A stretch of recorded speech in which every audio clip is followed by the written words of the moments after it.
Today onwards, you're going to think about the overwhelming statements of the Bible. तो आज हम सीखेंगे Bible के वो गहरे बयान, Overwhelming statements of the Bible. वो बाइबल के वो गहरे बयान। You know, have you been in a class? Have you been in situations where there's been times, there's been places where people have just said things to you and it has impacted you deeply?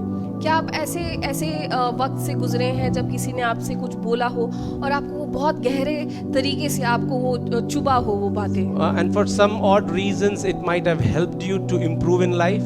और शायद वो आपके जीवन में आगे बढ़ने में आपको मदद की हो, Or maybe something might have really hit you and would have slowed you down in your life. और शायद वो बातें आपको जिंदगी में बहुत दुख पहुंचाया। We've said this so many times that the words have power. हमने ये कई बार बोला है कि हमारे जो मुंह से निकले You हुए know, शब्द में ताकत है। Because you know why is that? Because when God decided to create the world, He did not do things here and there, but He just said, "Let there be light." क्योंकि जब परमेश्वर ने सृष्टि की तो परमेश्वर ने सिर्फ कुछ करा नहीं, उन्होंने सिर्फ बोला कि रोशनी हो।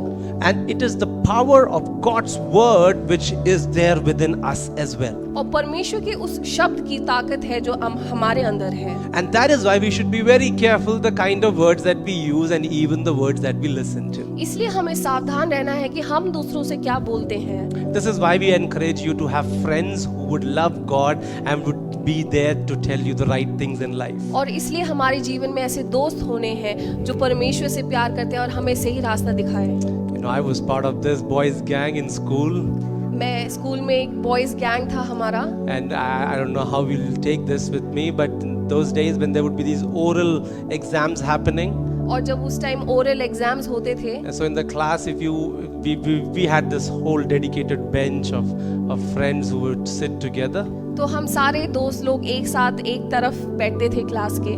and so the teacher would be just walking around and asking question one after another to students, तो जो टीचर है वो एक के बाद एक सारे मित्रों से सारे बच्चों से पूछते थे, and so the girls would mostly answer because they had no other job to do, और लड़कियां जो है ज्यादातर जवाब दिया करती थी। and you know how the boys behave in class. और आप जानते हैं कि लड़के कैसे होते हैं। And so, but if rarely one of our gang members would answer, और अगर हमारे मित्रों में से अगर कोई एक जवाब दे देता था, and if the teacher would say that's right, good, और अगर टीचर कहती थी कि वो सही है, and at the end of the class we would all beat him up. तो क्लास के अंत में हम उसको बहुत मारते थे। And that is how we would operate. क्योंकि हम ऐसे ही करते थे। And we would tell him, "Oh, you started studying." और हम उसको बोलना शुरू कर देते कि वो तुमने पढ़ना शुरू And किया, then we would just beat him like anything. और उसको हम बहुत मारते थे। You know, so that was my gang in school. तो वो मेरा गैंग था स्कूल में, Thank God the Lord delivered me out of that. और मैं धन्यवाद करता हूँ कि अब ऐसा नहीं है। You know, but there are also friends when you call them up and tell them, "Man, this happened to me." लेकिन ऐसे भी दोस्त हैं जिनको हम बताते हैं कि ऐसा हुआ। So this guy calls his friend up and he says, "You know, she left me, man." तो एक ऐसा व्यक्ति है जिन्होंने अपने दोस्त को बोला कि वो मुझे छोड़ के चली गई। Oh, he said, "Oh, guy, we should meet up." तो वो बोलता है कि चलो हम मिलते हैं। So he calls another 3 friends. तो वो अपने और भी 3 दोस्तों And से said बुलाता है, they're waiting for this heart-shattered guy. और वो दिल टूटे हुए उस बंदे का इंतजार करता So they है। sit on the table. सब लोग टेबल पे And बैठते the हैं, moment everybody is seated, और जैसे ही सब बैठ जाते हैं they all start laughing at him. और सब उस पे हंसना शुरू And करते they हैं, all start making fun of him. और सब उसका मजाक उड़ाना शुरू I hope करते you're हैं। not part of that gang as well. और मैं आशा करता हूँ कि आप में से ऐसा कोई नहीं We है। need people who would build us. हमें ऐसे व्यक्ति चाहिए जो हमें आगे बढ़ाएं, We should be the ones who should be building others. और हम दूसरों को ऐसे आगे बढ़ाना With our चाहिए, words, हमारे शब्दों से, with our gestures, हमारे हरकतों से, with our actions. हमारे उन एक्शंस से। You know, out there, everybody is fighting a battle.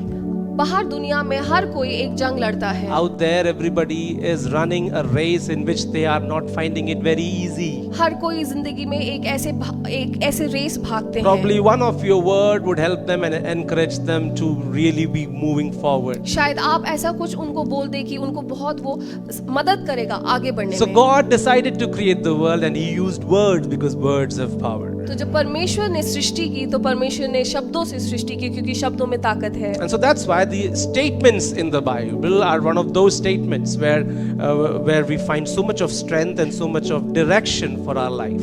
इसलिए बाइबल में जितने भी बयान हैं वो ऐसे बयान हैं जो हमें जिंदगी में एक राह दिखाते हैं। And when we talk about the Bible and the statements of the Bible, they are there for us probably which covers all of our life. और बाइबल के जितने भी बयान हैं वो सारे हमारे जीवन के हर रीति से उनको पूरा करते हैं। So when we talk about the overwhelming statements of the Bible, I really wish that I could just cover everything in the Bible. तो काश में ऐसा होता कि जब हम ये टॉपिक पढ़ते भारी बयान तो हमारे जीवन के हर एक टॉपिक के बारे में हम ये कर But probably we'll be only be able to do 5 or 6 weeks of study on this. लेकिन हम शायद इसमें से 5 या 6 हफ्ते ही सीख And पाएंगे। even for that, we have only 30 minutes every Sunday. और उसके लिए भी हर संडे सिर्फ आधा घंटा ही है। But I wish you, I really pray that you would give me your undivided attention for the next 30 minutes. लेकिन मैं आशा करता हूँ कि अगले आधे घंटे आप ध्यान पूर्वक में कुछ सुनेंगे। Turn with me to Joshua chapter 24 in the Old Testament. हम लोग यहोशू की पत्री उसके 24 में से पढ़ेंगे।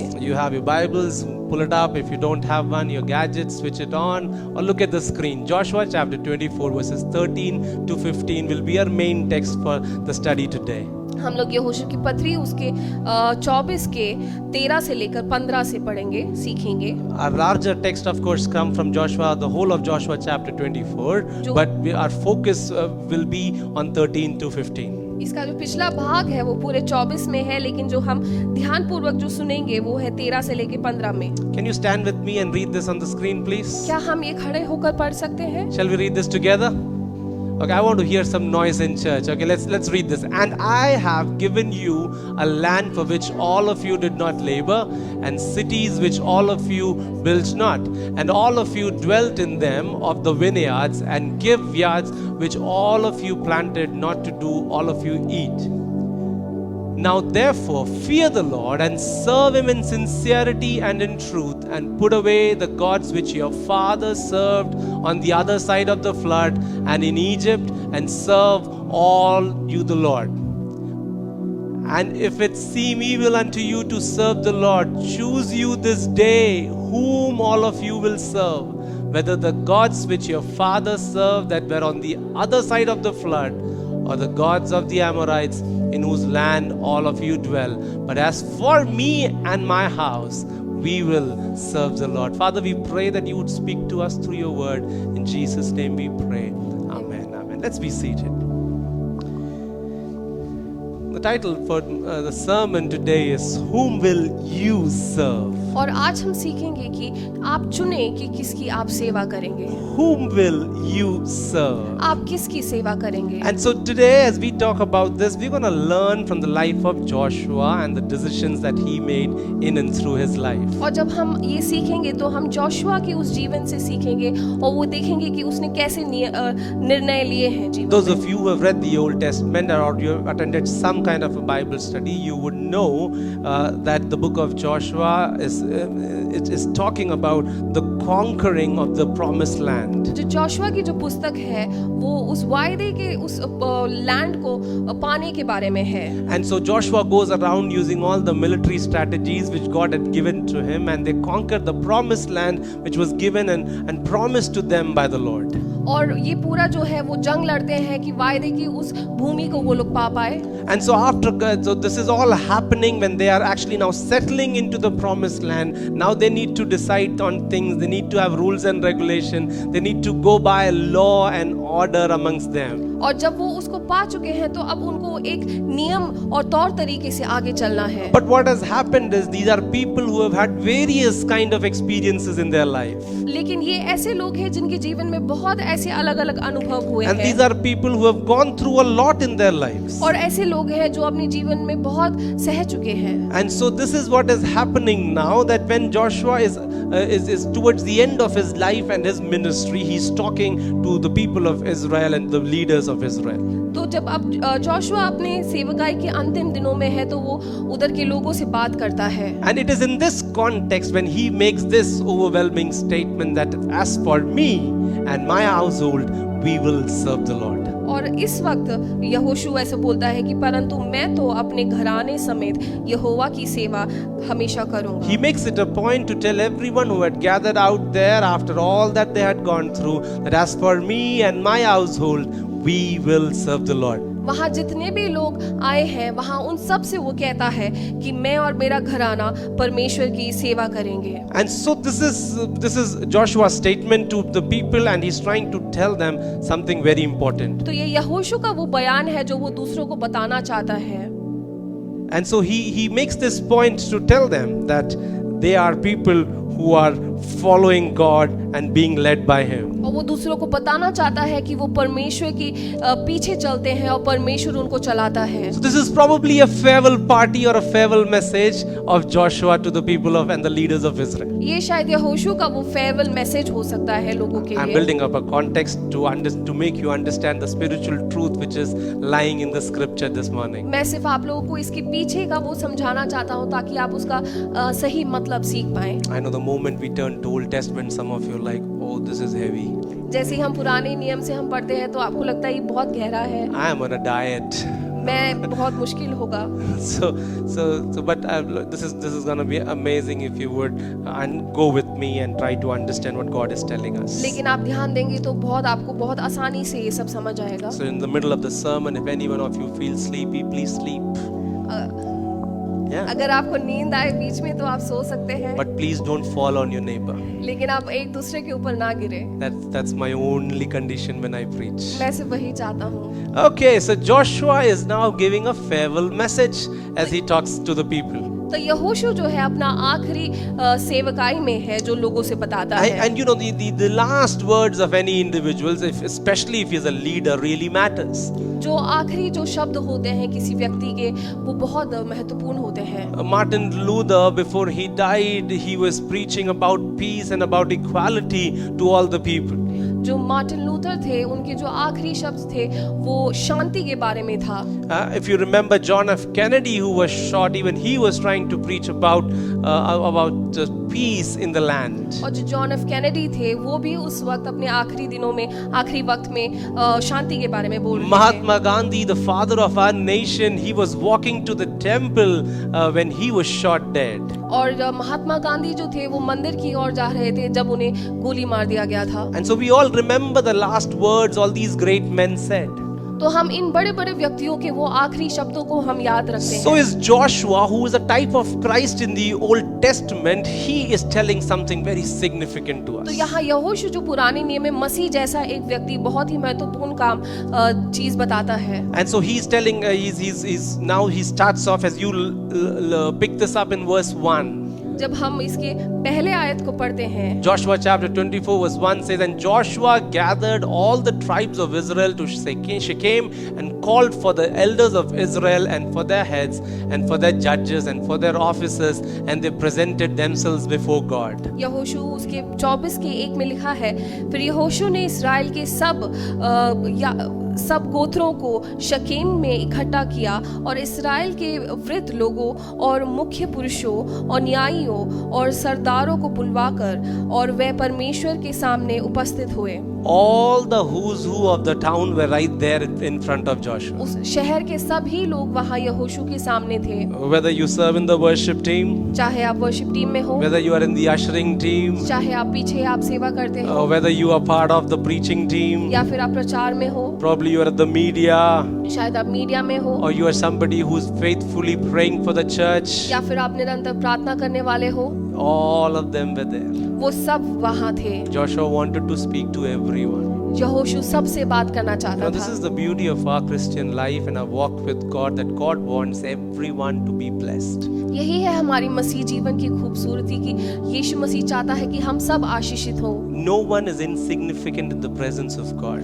परमेश्वर के सामने कोई भी छोटा नहीं है। If you are from such and such family, or such and such background, or such and such kind of a race or a tribe, you know, there might be people who would say this is what you deserve. चाहे ऐसे लोग होते हैं कि आपके घर परिवार या फिर आपके बैकग्राउंड को देखकर बोलेंगे कि आप यही इसी के लायक हैं। But this is not what God's word tells us. लेकिन परमेश्वर का वचन ये नहीं कहता। God speaks plainly and simply and to everyone. everyone. और परमेश्वर का वचन बहुत ही आसान रीति से सब हर व्यक्ति को So बताता है। everyone had gathered out there when Joshua was about to speak. और वहाँ सब एकत्रित हुए थे और यहोशू बात करने जा रहा And you था। look at the humility of all these leaders, the moment their top leader gives them a call, they were all present there to listen. और आप ये देखें कि वहाँ जितने भी बड़े बुजुर्ग लोग थे, जैसे ही यहोशू ने बुलाया वो सब वहाँ इकट्ठा हुए। See, authority, you should understand that authority comes from God.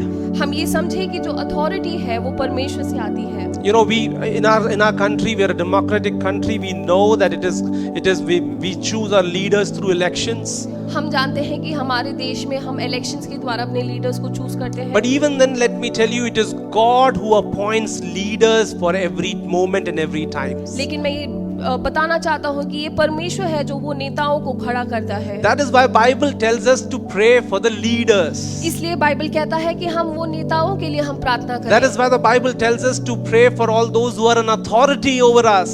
इसलिए बाइबल कहता है कि जो लोग हमारे ऊपर अधिकार रखते हैं उनके लिए हम प्रार्थना करें। That is why we as a church, we pray for our prime minister, we pray for our cabinet minister so that they can be blessed. इसलिए हम कलीसिया पूरी हम प्रधानमंत्री और बाकी सारे मंत्रियों के लिए हम प्रार्थना We करते pray हैं। for our country that our country would develop. हम अपने देश के लिए प्रार्थना करते हैं कि देश आगे बढ़े, Because it is God who gives authority to men and women. क्योंकि परमेश्वर है जो हर व्यक्ति को अधिकार देता So we है। must honor people who are in authority. इसलिए हम अधिकार में रहने वाले लोगों के आदर करना है। I know I'm going to enter into a very sensitive and a very dangerous zone now. मैं जानता हूँ कि मैं बहुत ही एक ऐसे सेंसिटिव बातें बोलने जा रहा I हूँ। don't want you to raise hands. मैं नहीं चाहता कि कोई हाथ उठाए, But in your heart, tell me, do you like your boss? लेकिन आप अपने मन में आप सोचेंगे क्या आप अपने बॉस को पसंद करते हैं? Do you like your teachers? क्या अपने टीचर्स को पसंद करते हैं? Do you like those who are over you, who command you every Monday to Friday or probably Saturday? क्या आप उनको पसंद करते हैं जो आपके ऊपर रहकर आपको काम बताते हैं? Or and the hardest one, do you really love your pastor? और क्या आप अपने पादरी साहब को से प्रेम रखते हैं? I heard the biggest giggle for the last question. So, see, I'm telling you this. When the call was given, all the leaders of Israel were present before Joshua. मैं ये बताना चाहता हूँ जब बुलावा आया तो वो सारे जो लीडर्स थे वो यहोशू के सामने आए। They were educated, they were skilled, वो पढ़े लिखे थे, they had property, they were rich, वो अमीर थे, उनके पास सब कुछ था। they had potential, they had talent, they were all good in their areas of expertise. और जहाँ वो काम करते थे वो हर काम में अच्छे लोग But थे। when the leader gave a call, they were present right there. जब उनके नेता ने उनको बुलाया तब वो वहाँ आए हैं। Bible appreciates authority और जो बाइबल है वो अधिकार को मानता है, because it is God who gives authority. क्योंकि परमेश्वर है जो अधिकार देता There is a है। great blessing in following your leader. तो इसलिए हम जब नेता के हम बात मानते हैं तो उसमें हमारे लिए आशीष There है। is a great blessing in obeying those who are placed by God over your life. हमारे ऊपर अधिकार रखने वालों के लिए जो परमेश्वर ने हमारे ऊपर रखा है उनकी आज्ञा मानने में आशीष Let me है। tell you this, our God is a God of order.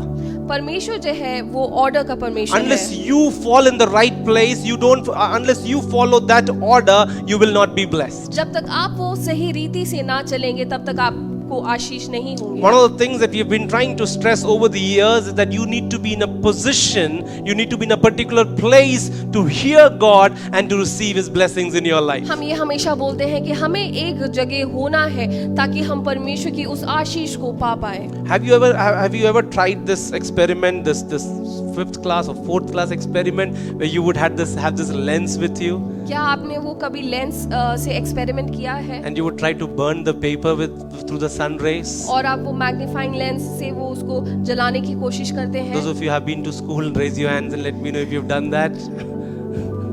Okay, one of you at least, 2. Okay, you guys not been to school? Oh my God. Okay, so the important aspect is you need to place the, what do you call that, lens? No, what do you call it? Magnifying glass.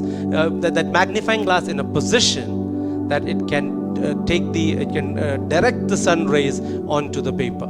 हम वो जो magnifying glass है उसको एक ऐसे position में रखते हैं ताकि जो सूर्य की प्रकाश है वो उस पर पड़े और वो जल जाए।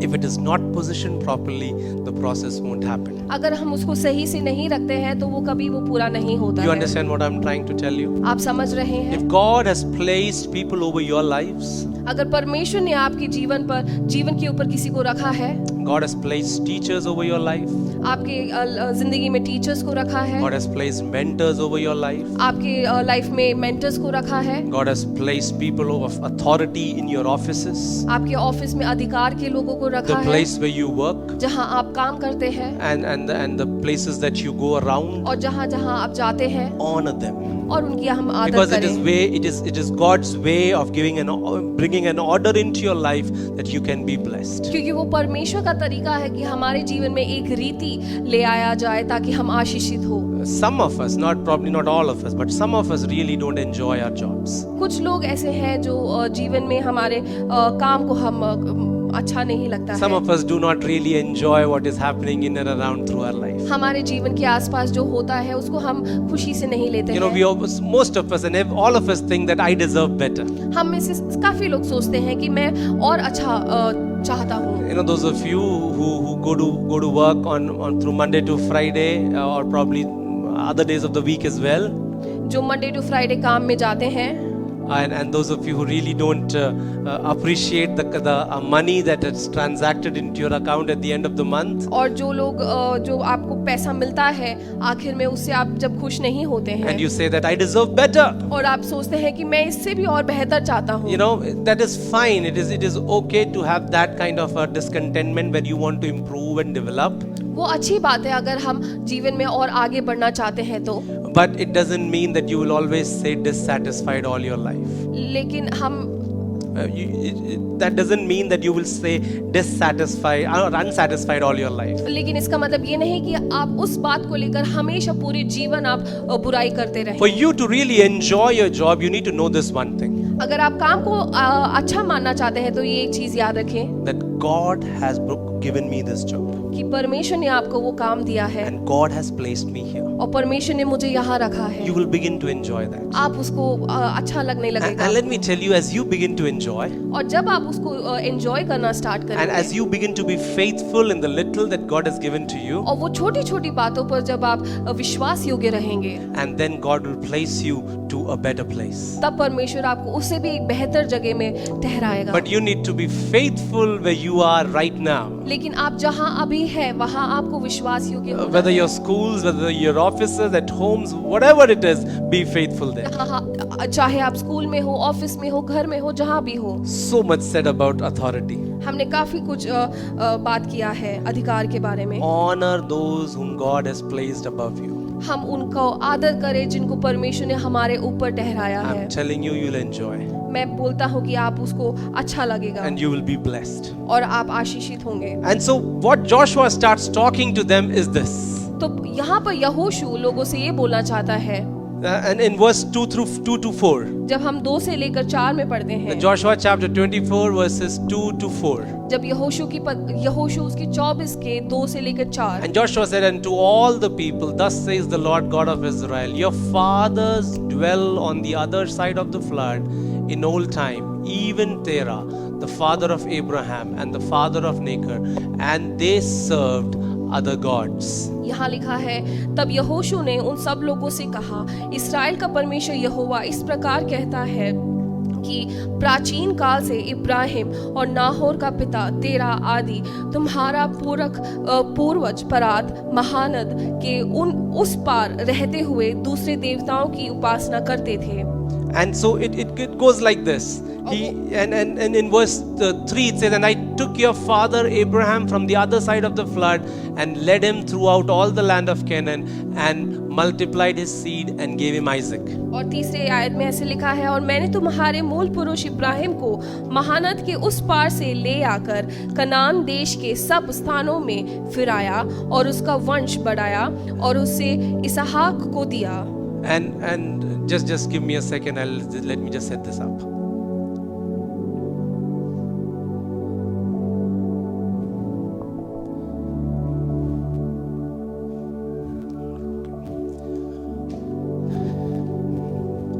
Okay, let's come back. What Joshua is doing is he's telling them that God has been so good to you in the past. यहाँ पर यहोशू सबसे बोलना चाहता है कि परमेश्वर आपके लिए इतना अच्छा रहा है। What Joshua is telling them, see how God was so good to you when you were in not in this place but other places. यहोशू उनसे बोलना चाहता है कि देखो परमेश्वर आपके साथ कितना अच्छा था जब आप यहाँ नहीं थे लेकिन दूसरी जगह थे। Verse 4. हम उसकी चौथी आयत में पढ़ें। And I gave unto Isaac, Jacob and Esau, and I gave unto Esau Mount Seir to possess it, but Jacob and his children went into Egypt. चौथी आयत में लिखा है, फिर मैंने इसहाक को याकूब और इसाव दिया और इसाव को मैंने सैर नाम पहाड़ी देश दी कि वह उसका अधिकारी हो, परंतु याकूब बेटों और पोतों समेत मिस्र को गया। So here is Joshua reminding them that how God has provided for them in the past. यहाँ यहोशू बताना चाहता है कि कैसे पहले परमेश्वर उनके लिए आशीषित था। And he says that your fathers dwelt on the other side of the river in old times and they served other gods. और जब वो महानद के दूसरे पार थे और दूसरे देवताओं की पूजा करते थे। And they were not serving the living God, but they were serving other gods. और जब वो जीवित परमेश्वर की आराधना नहीं लेकिन दूसरे लोगों की आराधना करते थे। Abraham, before he became Abraham, when he was Abram, he used to worship idols. जब अब्राम था तब वो दूसरे आइडल्स का वर्शिप करता था। And so that is where it all began, when God spoke to him, living God spoke to him and told him that I have called you to be the father of the nations. तब परमेश्वर ने उसे बोला है कि मैं जीवित परमेश्वर हूँ और तुम यहाँ से निकलोगे और तुम मेरी आराधना करोगे। So understand this, the father of the Jews or the boast that they do about Abraham, he was not a Jew when he started out. हम ये देखें कि जो हम ऐसे बोलते हैं कि यहूदियों का पिता जो अब्राहम है वो कभी सही परमेश्वर की आराधना नहीं करता था। When he started out, he was not worshipping the living God. जब उसने शुरुआत की तब वो जीवित परमेश्वर की आराधना नहीं करता था। But because God had mercy on him. लेकिन परमेश्वर ने उस पे दया की। Because God met with him. परमेश्वर उसे मिला। And he was able to respond to God's love and God's mercy. और क्योंकि वो परमेश्वर की उस दया की और वो देख पाया। And that is where the whole nation and the next generations were blessed. इसलिए उसके आगे आने वाली हर पीढ़ी आशीषित हुए। Because one person responded to God's goodness. क्योंकि एक व्यक्ति ने परमेश्वर की उस बात को माना। You understand, in this generation when you respond to God's grace, आप ये समझे कि जब आजकल के ज़माने में जब आप परमेश्वर की उस आवाज को सुनेंगे, you are going to be a blessing to many generations. तो आप आने वाले बहुत पीढ़ियों के लिए आशीष के कारण होंगे। You know the kind of things that we're supposed to do and to be a responsible citizen, it goes a long way. जो चीजें हमको करना चाहिए और अगर उसको सही रीति से हम करेंगे तो हम बहुत आगे बढ़ते हैं। And that is where we understand and we find that how God is so good. तभी हम समझते हैं कि परमेश्वर कितना भला है। You know, Abraham came from the land of Ur and Haran. हम लोग जानते हैं कि अब्राहम जो है ऊर और हराम नामक देश से आया है। And these were all centers of moon worship. और ये सब चांद की पूजा करने वाले लोग थे। And in Ezekiel chapter 16 verse 3, एजेकिएल में जब उसकी 16 के 3 में जब पढ़ते हैं, Ezekiel chapter 16 verse 3 says like this: Your birth and your nativity are from the land of Canaan. Your father was an Amorite and your mother a Hittite. और उससे कहे, हे यरूशलेम, प्रभु यहोवा तुझसे यो कहता है, तेरा जन्म और तेरी उत्पत्ति कनानियों के देश से हुई। तेरा पिता तो अमोरी और तेरी माता हितिन थी। These are all people groups who were not worshipping the living God. ये ऐसे लोग थे जो जिंदा परमेश्वर की आराधना नहीं करते थे। But God gave them an opportunity to know Him and to understand His love. लेकिन परमेश्वर ने उनको एक ऐसा मौका दिया कि वो उनको जान पाए और उनसे प्रेम कर पाए। In chapter 5, in verse 5 of Joshua chapter 24, यहोशू की उसके 24 के जब 5 को पढ़ते हैं, we understand God's faithfulness with the people of Israel when they were in slavery. तो हम देखते हैं कि जब वो इस्राएल जन जो मिस्र में थे तब परमेश्वर कितना उनके साथ विश्वास योग्य था। God did not leave them when they were in slavery. जब वो वहां पर जुल्म पर थे तब परमेश्वर ने उनको नहीं छोड़ा है। God sent them a deliverer named Moses. परमेश्वर ने उनको वहां पर मूसा नामक एक छुटकारा को उनको भेजा है। And this is what Joshua is reminding them, that your eyes saw what God did in Egypt. और यहाँ पर यहोशू उनको याद दिलाता है कि मैंने देखा है कि परमेश्वर ने तुम्हारे लिए मिस्र में क्या किया है। Your eyes saw what God did in Egypt. तुम्हारी आंखों ने देखा है कि परमेश्वर ने मिस्र में क्या किया है। And so But this is one thing that comes to us right here, that we are able to understand that Joshua is only reminding them of God's goodness. यहाँ से यहोशू परमेश्वर की उस विश्वास योग्यता को याद दिलाता है। Joshua is reminding them of how God has blessed them. वो उनको याद दिलाता है कि कैसे परमेश्वर ने उनको आशीष किया है। But Joshua doesn't tell them of the mistakes that they had done and the sins that they had committed. यहोशू उनको ये नहीं बोलता है कि उन्होंने क्या गलतियां की हैं और क्या पाप किए हैं। You know, in Jeremiah chapter 31 verse 34, यिर्मयाह उसके 13 Jeremiah chapter 31 verse 34, उसकी जब 31 की 34 में जब पढ़ते हैं, यिर्मयाह 31 का 34, it says, and they shall teach no more every man his neighbor and every man his brother, saying, know the Lord, for they shall all know me, from the least of them unto the greatest of them, says the Lord, for I will forgive their iniquity and I will remember their sin no more. और ये ऐसा लिखा है कि यहोवा की यह वाणी है कि छोटे से लेकर बड़े तक सब के सब मेरा ज्ञान रखेंगे, क्योंकि मैं उनका अधर्म क्षमा करूंगा और उनका पाप फिर स्मरण ना करूंगा। What God is saying is that once I have forgiven your sin, I don't remember it. परमेश्वर यहाँ कहना चाहता है कि अगर मैंने एक बार तुम्हें माफ किया है तो मैं बार बार वो याद नहीं दिलाऊंगा। Man, human beings will continue to remind you of your shortcomings that you have done or you have done to them in their past, in your past. जो बाकी इंसान है वो आपको हमेशा याद दिलाएंगे कि आपने क्या क्या गलतियां की है। But God, once He forgives, He forgets. लेकिन एक बार परमेश्वर तुमको माफ करता है तो वो उसको भूल जाता है। You and I, we might have gone through situations, we might have fallen in sin. हम बहुत वक्त ऐसे गलत रास्तों में चले हैं।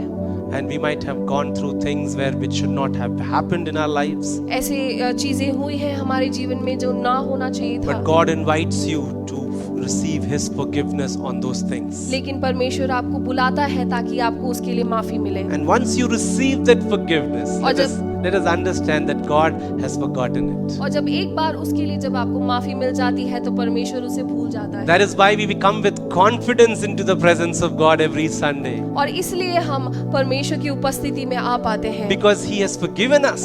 क्योंकि उसने हमें माफ किया है। He has made us new and righteous. उसने हमें नया बनाया है। And so here is God who has forgiven, and that is why Joshua, as a leader who is from God, is not reminding them that you guys were doing this during the wilderness, you guys were making so much of problems during the wilderness. इसलिए यहोशू उनका नेता होने के नाते वो उनको उनकी कमियों को नहीं गिनाता है। But he tells them that how God was so good and He provided for you. लेकिन वो उनको परमेश्वर की उन भलाइयों को याद दिलाता है। In verses 11 through 13, let me rush through. When they entered into the land of Canaan, there were so many enemies who were attacking them. जब 11 से हम 13 में पढ़ते हैं तो देखते हैं कि कनान देश में जब वो पहुंचे तो बहुत सारे उनके एनिमीज थे। But God gave them victory after victory over every enemy. लेकिन परमेश्वर ने उन सब के ऊपर विजय ठहराया। And so after all of this, they were able to enjoy the vineyards. और उन सब के बाद वो उस शहर को वो खुशी से रह पाए। They were all able to enjoy everything that was there in the city and in that land which God had given to them. जो देश परमेश्वर उन्होंने दिया था उसके बाद वो उसको बहुत खुशी से रह पाए। And so now this happens over here, but in verse 14. और जब हम लोग उसकी 14 में पढ़ते हैं, it says, and he's Joshua chapter 24 verse 14. Joshua chapter 24. Now therefore fear the Lord, serve Him in sincerity and in truth, and put away the gods which your father served on the other side of the river and in Egypt. Serve the Lord. से लिखा है, इसलिए अब यहोवा का भय मानकर उसकी सेवा खराई और सच्चाई से करो, और जिन देवताओं की सेवा तुम्हारे पूरक ने महानद के उस पार और मिस्र में करते थे उन्हें दूर करके यहोवा की सेवा करो। And so here is this challenge which Joshua is placing to all of them after telling the whole history. उनको पूरे हर चीज बताने के बाद यहोशू उनसे ये बात बोलता है that whom will you serve? कि आप किसकी सेवा करेंगे? Will you take a call right now? क्या आप अभी उसका एक निर्णय ले सकते हैं? He's stressing on God's action which was there in the history. वो उनको याद दिलाता है कि पहले परमेश्वर ने क्या किया है। He was not saying that, try this will work. वो नहीं बोलता है कि ये करके देखो ये शायद काम करेगा। But he was reminding them from the history from their very forefathers that how God has been so good. लेकिन वो उनको याद दिलाता है कि उनके पूरक से लेकर कि कैसे परमेश्वर उनके साथ विश्वास योग्य था। See how God has provided. देखो कैसे परमेश्वर ने दिया How है, God has been so amazing. कैसे परमेश्वर इतना भला है। And after all of this, he says, will you follow the Lord? और इन सब के बाद वो पूछता है कि क्या आप परमेश्वर की सेवा करेंगे। And he's giving them a challenge so that they would understand that their God, the living God, is above and everyone. और वो उनको बोलता है कि जो उनका परमेश्वर है वो हर कोई परमेश्वर के ऊपर है। You know, in Joshua chapter 24 verses 2 to 4, we talk about the Euphrates River. जब हम लोग यहोशू की पुस्तक में पढ़ते हैं तो हम लोग एक यूफ्रेटिस नदी के बारे में पढ़ते हैं। And there were gods there who were the gods of heritage. और रीति रिवाज के वहाँ पर भगवान होते थे। And in Joshua also reminds them about their experience in Egypt. और वो उनके मिस्र की बातों के बारे में याद दिलाता And they है। had various experiences over there. और कैसे बहुत सारे अनुभव वहाँ भी हुए हैं।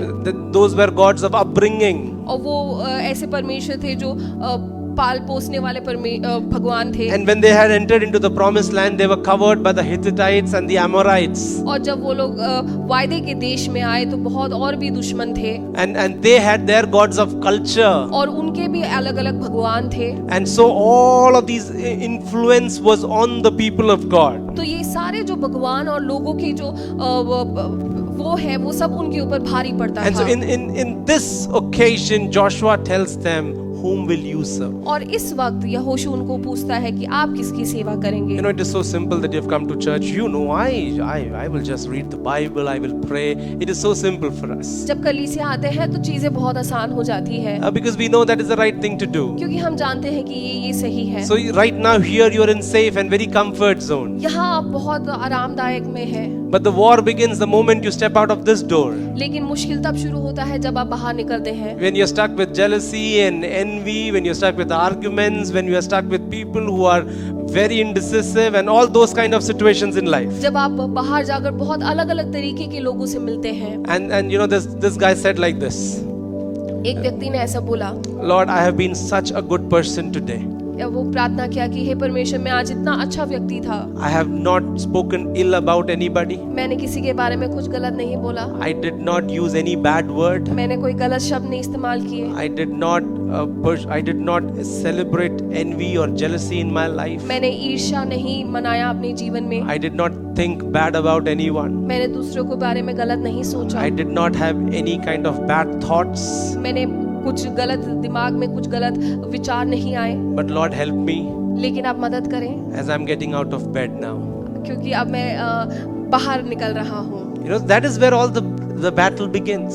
तभी वो हमारी असली जंग शुरू होती That है। will tell you who you are. क्योंकि वो बताता है कि हम कौन हैं। You know, if you're sitting, if you're fine and if you're doing good, you would speak to everyone properly. अगर आप सही हैं और अच्छे से हैं तो आप बाकी लोगों से भी अच्छे से बात करेंगे। But when you're upset about something, लेकिन आप अगर किसी चीज से बहुत दुखी हैं you know, how do you behave? तो आप कैसे बात करते हैं? You know, when you are really you're desperate about something जब आप किसी चीज के बारे में बहुत उदास में हैं and you don't get it, और वो आपको नहीं मिलता है कोई चीजें, that is when you are really tested. तब आपकी असली परीक्षा होती है। And so this is the time where Joshua is testing and boldly calling for a deep commitment. तो यहाँ यहोशू उन सबको बुलाता है और पूछता है कि आप किसकी सेवा करेंगे। So Joshua gives them a very strong exhortation and asks them to choose for yourself. और यहोशू उनको बोलता है कि आप खुद चुने।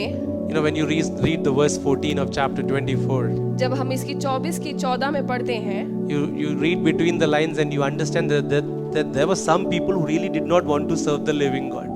तो आप जानेंगे कि वहाँ ऐसे भी व्यक्ति थे जो जिंदा परमेश्वर की आराधना नहीं करना चाहते थे। And that is why it was all the more important that people made a sure and a personal commitment towards the Lord. इसलिए जरूरी था कि लोगों को याद दिलाया जाए कि परमेश्वर की ओर आना है। And then there is this warning that comes to each one of us from God's word. फिर परमेश्वर के वचन से एक ऐसी चेतावनी आती है। Verse 15 as we look at it. जब हम 15 में पढ़ते हैं, And verse 15 says like this, and if it seems evil unto you to serve the Lord, choose you this day whom all of you will serve, whether the gods which your fathers served that were on the other side of the flood, or the gods of Amorites in whose land all you dwell. But as for me and my house, we will serve the Lord. लिखा है, और यदि यहोवा की सेवा करनी तुम्हें बुरी लगे तो आज चुन लो कि तुम किसकी सेवा करोगे, चाहे उन देवताओं की जिनकी सेवा तुम्हारे पूर्वजों ने महानद के उस पार करते थे, और चाहे अमोरियों के देवताओं की सेवा करो जिनके देश में तुम रहते थे, परंतु मैं तो अपने घराने समेत यहोवा की सेवा करूंगा। In John chapter 6 verse 68 we find a very interesting conversation between Jesus and the disciples.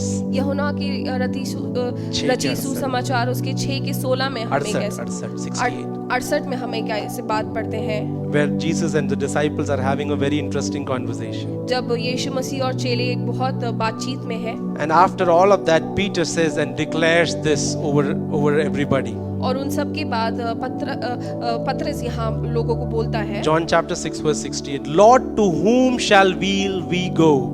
वो बोलता है कि हे प्रभु किसके पास जाएं? You have the words of eternal life. अनंत जीवन की बातें तो तेरे ही पास है। And that is where Peter tells us very clearly, और यहाँ पतरस बहुत ही साफ रीति से बोलता है, Lord, it is not that we have so many other options. ये नहीं कि हमारे पास बहुत सारे ऑप्शंस हैं, Yes, we can choose this, you can choose that. कि हम ये सब चुन सकते हैं, But Lord, you are the best. लेकिन परमेश्वर आप सबसे बेहतर Why हैं। shall I go to anybody else? मैं किसी और के पास क्यों जाऊं? But for the people of Israel, they were given so many alternatives. लेकिन यहाँ पर यहोशू बाकी लोगों को इस्राएली जनों को बहुत सारे ऑप्शंस देता है। They could have served the gods of their fathers.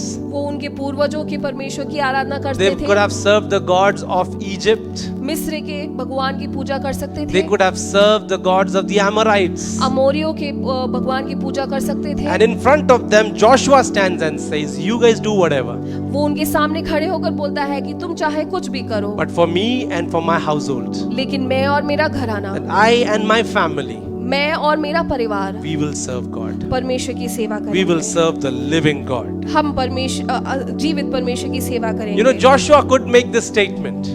यहोशू ये बात बोल सकता था, You know, because when he started following the Lord and he became a disciple under Moses, क्योंकि जब वो मूसा का चेला बनकर जब अपना सेवकाई शुरुआत की, one after another he was following what God told him to do. वो एक के बाद एक जो परमेश्वर बोलता था उसे मानता था। You know, he chose to fight against the Amalekites वो अमेलेकाइट के युद्ध में वो लड़ा। in the wilderness when everybody was worshipping that golden calf. He did not worship. जब वो जंगल में मरुस्थल में जब उस बछड़े की वो लोग आराधना कर रहे थे, तब यहोशू वहाँ नहीं था। He went under the authority of Moses when many others were rebelling.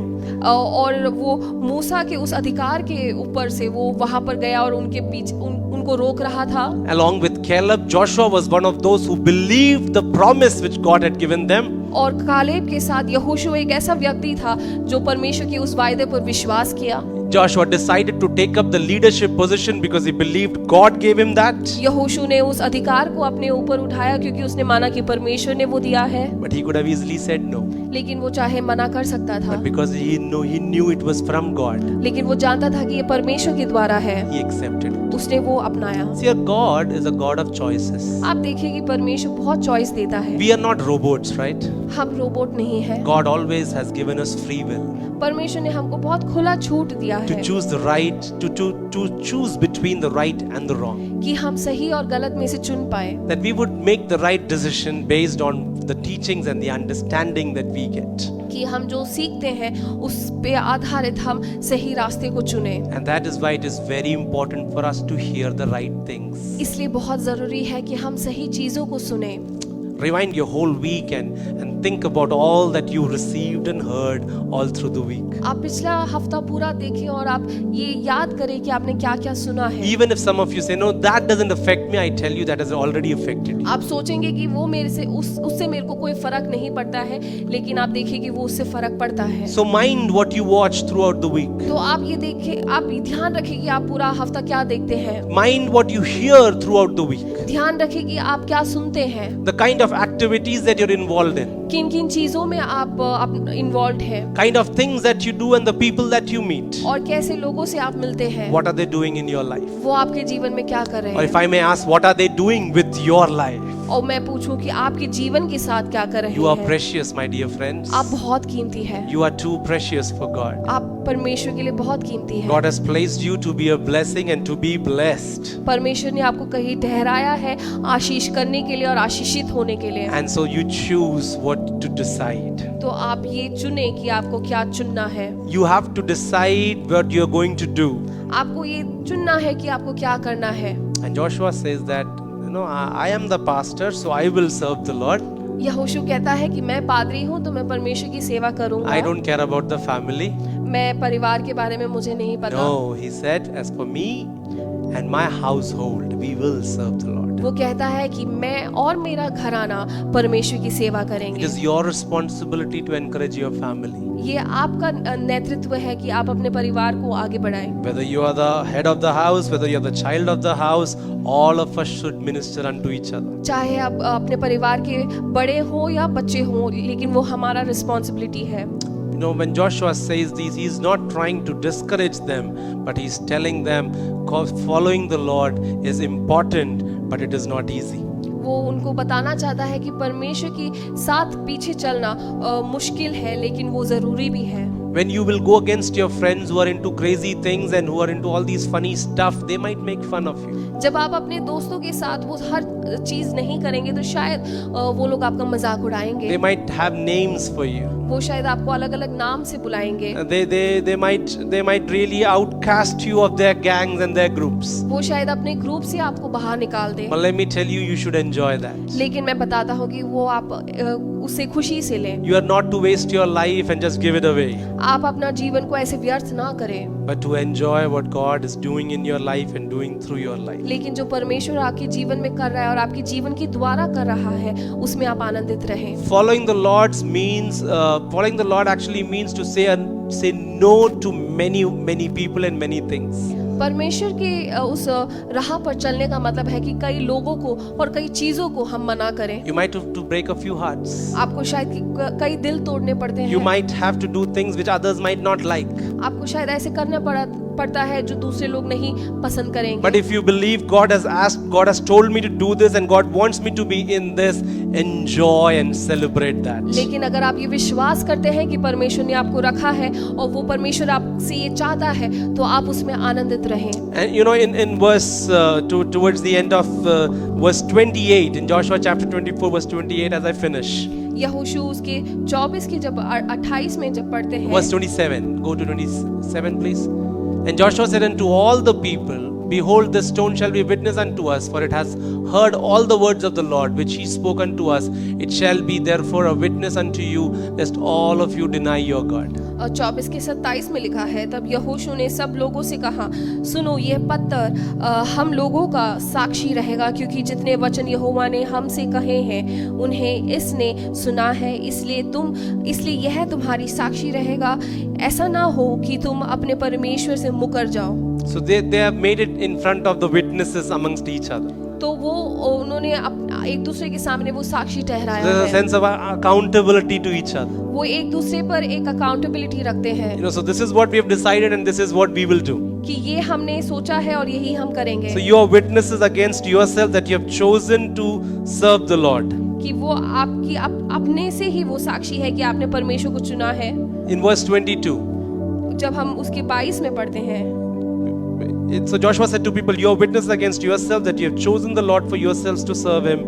And they said, we are witnesses. Now therefore he said, put away the foreign gods which are among you and incline your heart to the Lord God of Israel. जब हम उसके 22 में पढ़ते हैं तो यहोशू उनसे कहता है, तुम आप ही अपने साक्षी हो कि तुमने यहोवा की सेवा करनी अंगीकार कर ली है। उन्होंने कहा, हाँ, हम साक्षी हैं। 23 में लिखा है, यहोशू ने कहा, अपने बीच पराए देवताओं को दूर करके अपना अपना मन इस्राएल के परमेश्वर की ओर लगाओ। The moment you decide I am following God, you put away everything else. जब आप निर्णय लेते हैं कि परमेश्वर के साथ मैं चलूंगा, तो हम बाकी हर चीज को अलग कर दें। The moment you decide I want to serve God, you start serving him. जब हम परमेश्वर की सेवा करने के निर्णय लेते हैं तो सेवा करना शुरू The करें। moment you say that I want to follow God, you start following Him. जब हम बोलते हैं कि मुझे उसके पीछे चलना है तो उसके पीछे चलना शुरू करें। The moment you say I want to give for the Lord, you start giving then and there. जब हम बोलते हैं कि मुझे परमेश्वर के लिए देना है तो उसी वक्त आप देना शुरू करें। अगले next month we will do. हम ऐसा नहीं कि मैं अगले महीने Next we will करूंगा talk. Next week we will talk about this. या फिर अगले हफ्ते इस बारे में बात करेंगे Next year I will think about this. कि अगले साल इस बारे में सोचेंगे। So Joshua said, the moment you decided to follow God, throw away the foreign gods. यहोशू ऐसा कहता है कि जैसे ही आप निर्णय ले तो बाकी हर पराये देवताओं को दूर करें। I want to ask you, what are the idols in your life? मैं पूछना चाहता हूँ कि आपके जीवन में ऐसे देवताएं क्या हैं? The actual definition of an idol is something that distracts you or keeps you away from God.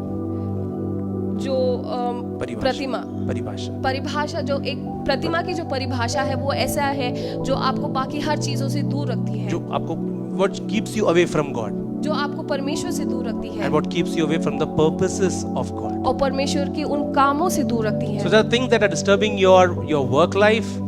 जो आपके उस काम के जीवन को खराब कर देती There are है। things that are disturbing your family life. ऐसी चीजें हैं जो पारिवारिक जीवन को There खराब are करती things that हैं। are affecting your ministry and your spiritual life. आपकी उस मिनिस्ट्री और आपके आत्मिक जीवन को खराब करती है। Throw those idols away उन सारी प्रतिमाओं को आप दूर करें and start following God. और परमेश्वर के साथ हो लें। It is done then and there. और वो तभी शुरू होता है। Don't wait for the next Sunday. अगले हफ्ते का इंतजार ना Don't करें, wait for the next month अगले महीने का इंतजार ना or that करें, song या फिर उस गाने का इंतजार or ना that करें, pastor. या फिर उस पादरी साहब का इंतजार Then ना and करें। उसी वक्त Here and now.